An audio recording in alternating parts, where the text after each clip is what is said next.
Hello, folks. My name is Jason Peters, and I am here and I am guest reporting for Status Coup live at Eastern State Penitentiary here in Philadelphia. What we have here going on is another George Floyd Black Lives Matter police brutality protest, and we are at Eastern State Penitentiary, which is a prison that was shut down a few years ago and is now a popular Halloween attraction.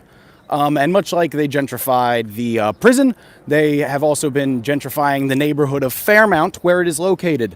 This is one of the richer areas in Philadelphia, which is likely a topic of protest.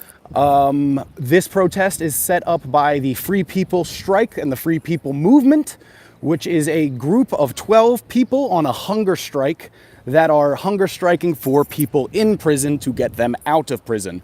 Well, that is why we are at a prison today. The protests are good, but we've been doing this for years and years now. It's time to rewrite the Constitution, rewrite the whole thing. This is like, it's gonna help, but we need something bigger. The Constitution is outdated, extremely outdated. So start from there, and then we can start from the police. Redo the whole Constitution? The whole Constitution, absolutely. Or rewrite it to the terms of now. We're living in the 21st century, and that document was written when? Think about it. It's like Shakespearean art. It's like, do we still really look at that on a main level, or is it elevated to something we do now? You know what I mean? So what do you see happening after these protests are done? I see, that's the thing, I don't know. It's a lot of it, it's like, I see police reform. That's gonna happen, but police are still gonna be police. People are still paying cops privately. That issue hasn't been touched yet. We haven't talked about black cops acting the way white cops act. We haven't talked about that. We haven't talked about how some ethnicities come to different neighborhoods and attack them. There's so many things. It's a broad span to this. So it has to, right now, I don't know. Okay. How are you? My name is Fred Burton. I'm the son of a political prisoner. His name is Fred Muhammad Burton, who has, for the last 50 years, been incarcerated during the Rizzo era, during the Black Panther Party era. Say his name one more time. Fred Muhammad Burton. So what happened to him? He was sentenced to life in prison after after a park guard had got shot and killed, unfortunately, right here in the park right around the corner, Von Collin. It's an unfortunate death, but my father had nothing to do with it. Because of his affiliation, they had one witness, which was actually the wife of one of the defendants, and they purged her to say that my father committed this crime. After she wrote and exonerated my father initially during the preliminary hearing. So they withheld evidence, the courts withheld evidence from my father's case, and he has been in prison serving a life term for 50 years. He's been in prison for 50 years? Yes, he has. How old is your father? I'm 54, so he's 74.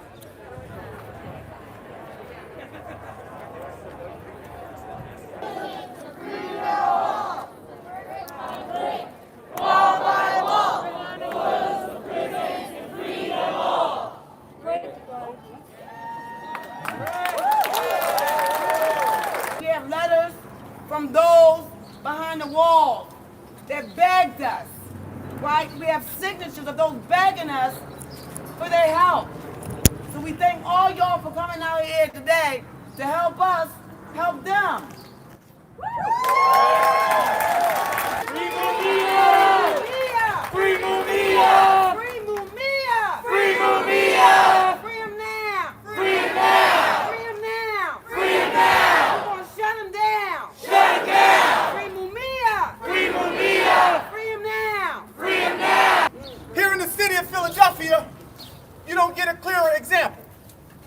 Mumia Abu-Jamal was targeted by these police, these racist police, because he speak the truth, because he talk about the injustices in this system. Mumia Abu-Jamal was a target because he talked about the truth of what was happening to the MOVE organization. Speak on it! Mumia! Speak on it! My name is Mike Africa Jr. The MOVE organization was founded by John Africa in the early 70s. And the mission of MOVE is to protect life. And when we say life, we're talking about people, animals, and the environment. Having that belief is dangerous to the system because the system makes a lot of money enslaving life. like animals in zoos, like nuclear power plants built by the river, and enslaving people with these prisons. So Moves talks about that, and we speak about it, and because of it, we've been targets. Okay, and who is this man that you have right here? This is Mumia Abu Jamal. Mumia Abu Jamal is a journalist who spoke out, who told the truth about what Move was saying, rather than lying about what Move was saying, like the news media can do sometimes. And as a result of him telling the truth, he was targeted as well. Who we just saw was Mike Africa Jr., the son of Mike Africa, head of the Move movement. The Move movement, you just heard Mike define. It was bombed in 1985 in West Philly when the FBI and the police teamed up to blow up poor neighborhoods in West Philly that they saw as getting out of hand.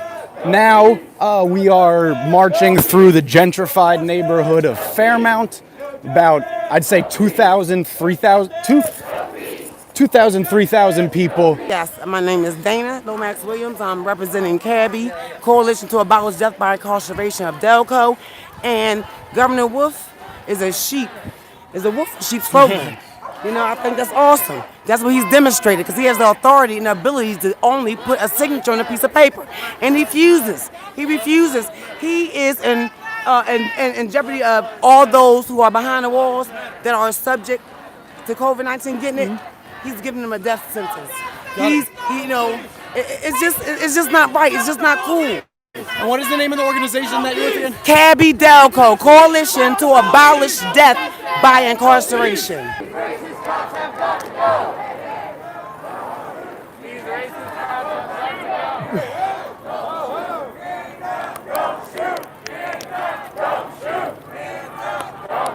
So the hunger strike was started as a collective of individuals from a coalition of organizations to call on Governor Wolf to release thousands of vulnerable prisoners from prison during COVID-19.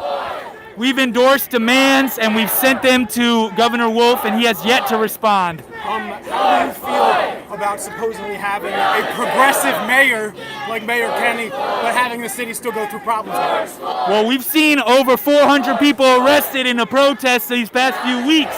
Why are they sitting in prison where they're more vulnerable to COVID-19 right now? Especially if they're innocent till proven guilty, why are they going to serve a potential death sentence in a prison cell?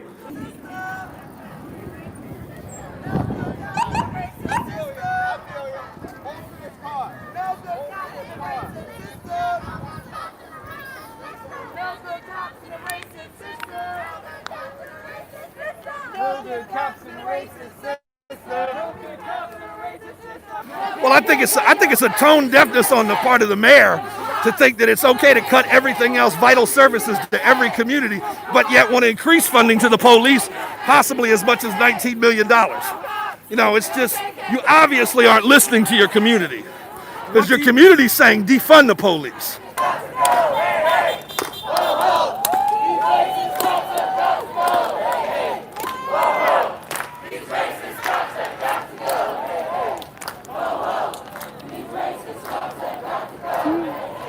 Just a sign. There you go. I don't think it takes a rocket scientist to figure out this shit is wrong. We're talking about human lives. This isn't about white and black. This isn't about blue versus everybody else. It's about right and wrong. You know what I mean? We're talking about a human life. Are you a consistent protester who comes to a lot of stuff like this, or is this one of your first times out? This is my third one. You know what I mean? Yeah. This is my third one since it started. Started down with the one by the Art Museum, then the one at City Hall in front of Frank Rizzo. And to everybody out there protesting, please understand this shit is working. Keep applying pressure. At the end of the day, the government shouldn't be afraid of anybody but their people. Do you know about the Philadelphia's new budget coming out and the budget increases for the police? Yeah, and that's the fucking problem. That's the problem. You can't take care of statues of Frank Rizzo and take down murals and still fund the police that way. The whole point of this is to make sure that the police aren't militarized and funded to a point where they can't be stopped by any fucking body. Watch out for this bike, bro. Thank you. Go ahead. Do you have anything else to say about what's going on today and what you've been seeing in Philly? Because this is a national audience that does not know Philly very much. I mean, listen, they talk about the city of brotherly love. That's what this shit's about. You know what I mean? You see people, your cameras done caught it, people all different colors, people all different walks of life. Like, this is what this shit is about. It's time for this country to make fucking good on its word. It's freedom for all.